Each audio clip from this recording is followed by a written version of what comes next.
doing just doing a little video here. I always say that, but that's what I'm doing. Just doing a little video here. Anyway, there's me skim mate. It's dropped down again. That'll come up after when I've fed and buffed me alkaline. There's me heaters are going there now off the controller. Right, basically what this video is for is some guy just to show him what happens with a protein skimmer is, doesn't matter where you pull the air from, atmospheric air is full of CO2. If the skimmer is in your room, it's going to be even full of more CO2. My skimmer is outside, the other side of the wall in a shed, right, there's the brick wall there, and it still puts loads of CO2 into the tank.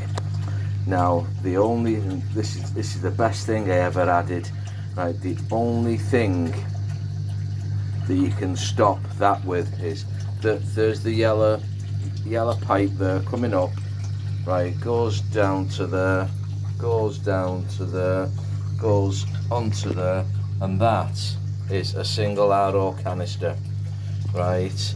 And I'm just shortening my shed now. I used to have motorbikes, so I don't have them no more, so I'm making my shed shorter, going from 12 foot to a 4 foot shed. And I've just done polystyrene roof and everything there, and I've just built this frame last week. I'm just waiting on a good day so I can cut the rest of the shed down and put some gutters on and stuff. Anyway, so this is about the soda lime reactor. Right, there it is. There's the soda lime reactor. There's the pipe leading to the air intake in the skimmer. Right, the more protein skimming you do without using a soda lime reactor, the more CO2 you're going to smash into your tank, because air only contains a misconception, right? Air, I think, only contains about 22% oxygen, and there's about 30% CO2, and then you've got nitrogens and all the other stuff and everything. But this is the problem with skimming, is doesn't matter where you pull your air from, whether it's in the room or outside, the misconception is if you put it outside you'll pull oxygen through. You won't, because there's more CO2 in atmospheric air than there is oxygen. Now what happens is, if you get some winds, some crappy winds that blow up from the south, it's even worse, the amount of CO2 and the lack of oxygen that's in the air. The best winds for oxygen are northwesterly winds and northeasterly winds, because what happens is they blow in off the seas, and the seas are permanently producing oxygen from phytoplankton that's in the seas and oceans. Right, so anyway, that's the story about oxygen in the air and that. Anyway, this is my CO2 reactor there. It's just screwed on the wall there, pipe coming up.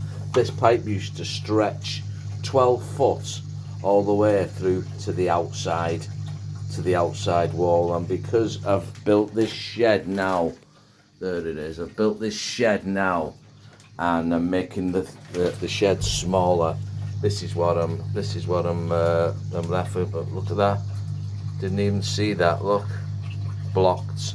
So I'm glad the lad messaged me about that, because now that's how you control the air. Step it down to a different pipe. Now it is pulling air, but I don't know where it's pulling from. Can't be that, so there must be a leak on the seal here or something like that, or it might be just pulling in there. Anyway, I'm going to clean that off now, short, and it doesn't have to be that long. So anyway, this is the video for the soda lime reactor. Very simple.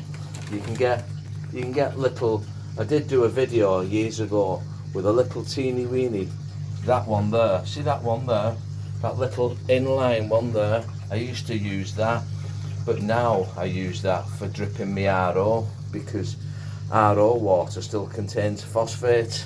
So I run GFO through that to totally strip all the phosphates out of me RO water.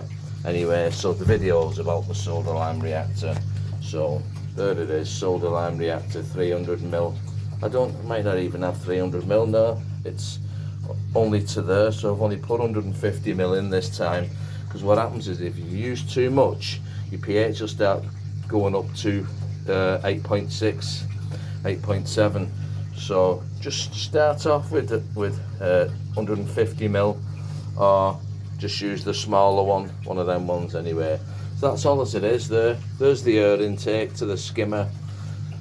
There's the RO canister full of soda lime, and shed's a bit of a mess at the moment. Right, and this is the soda lime that I use. There it is. That lasts you about 6-7 months, and it's 28 quid off eBay. Now, this is for the lad that's been I won't anyway. This is for a lad that wants a little bit more information of how to get his pH up. Anyway, I hope you like my buddy.